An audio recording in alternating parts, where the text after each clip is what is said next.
Assalamualaikum teman-teman, ketemu lagi di channel Misteri Sumatera. Dan di hari ini kita akan membahas di episode ke 949 dengan judul Pembukaan Terusan Suez menjadi salah satu faktor yang mempercepat keruntuhan Kesultanan Aceh.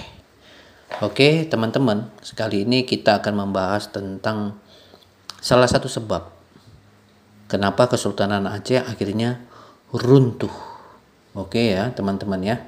Supaya diikuti semua. Kalau bisa sebelum episode 9 ini teman-teman bisa ngikuti episode dari 1 sampai 8. Nanti di link deskripsi kita cantumkan supaya teman-teman mengerti alur-alur titik tahap demi tahap kehancuran Kesultanan Aceh Darussalam dengan dilakukannya serangan pertama nanti oleh Belanda. Jadi ini tahap-tahapnya ya. Apa-apa aja faktornya. Oke teman-teman, seperti biasa, kalau bisa teman-teman sambil mendengar kisah ini kami sampaikan, jangan lupa untuk membuat secangkir kopi. Kalau bisa kopi dari Aceh teman-teman, karena kopi Aceh itu sangat nikmat dan original banget. Sehingga Anda akan bisa meresapi apa yang kami ceritakan ini yang benar-benar menuju sebuah kehancuran sebuah Kesultanan Aceh Darussalam yang begitu hebat. Ya, semua ada masanya, teman-teman. Oke, kita mulai lanjut ya, teman-teman. Jadi, teman-teman, dulu kalau orang mau ke Aceh, terutama dari Belanda ya, Belanda, Amerika, atau Inggris, itu kan harus jauh, teman-teman. Nah, di peta ini kami gambarkan, teman. Lingkaran merah itu adalah wilayah Kesultanan Aceh Darussalam, sementara lingkaran biru yang sebelah kiri atas itu adalah Terusan Suez, teman-teman. Nah, ini ya, teman-teman ya, kami tunjukkan ini. Nih, yang merah ke wilayah Kesultanan Aceh Darussalam yaitu pintu gerbang Selat Malaka, dan yang biru, lingkar biru itulah Terusan Suez yang ada di Mesir, di mana pembukaannya itu kan di tahun 1869. Dan itu kan pembangunannya juga ratusan tahun, teman-teman. Nah, jadi itu mempersingkat perjalanan dari Eropa ke Asia, teman-teman. Ke Asia Tenggara lah khususnya.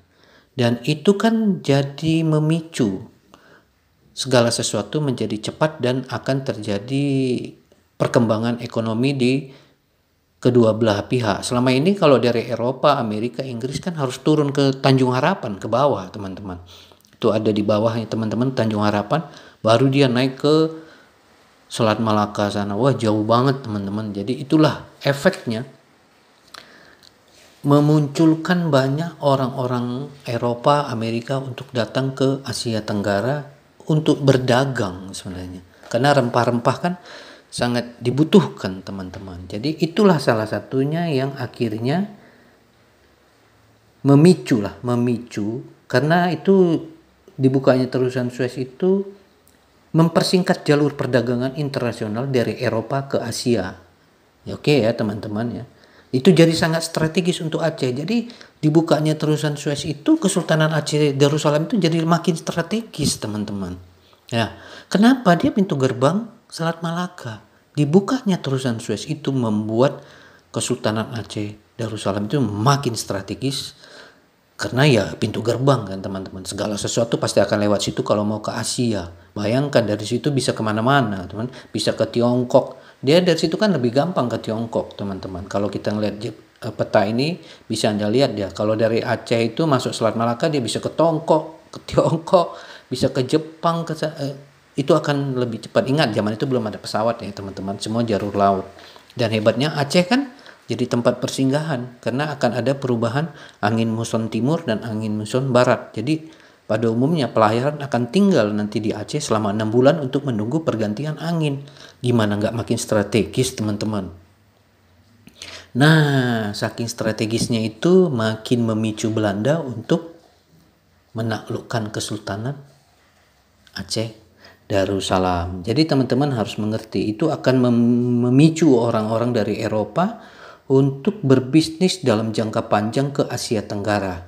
bukan lagi untuk mengumpulkan uang dan kemudian pensiun di Eropa, bukan.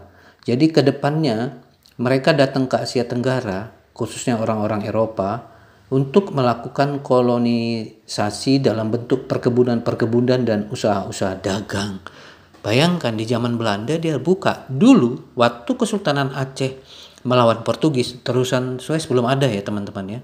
Ingat ya. Jadi dulu Portugis jauh teman-teman, muter teman-teman. Jadi dulu waktu era Portugis itu belum dibuka ini teman-teman. Itu pun Portugis bisa menaklukkan banyak pelabuhan-pelabuhan ya kan teman-teman.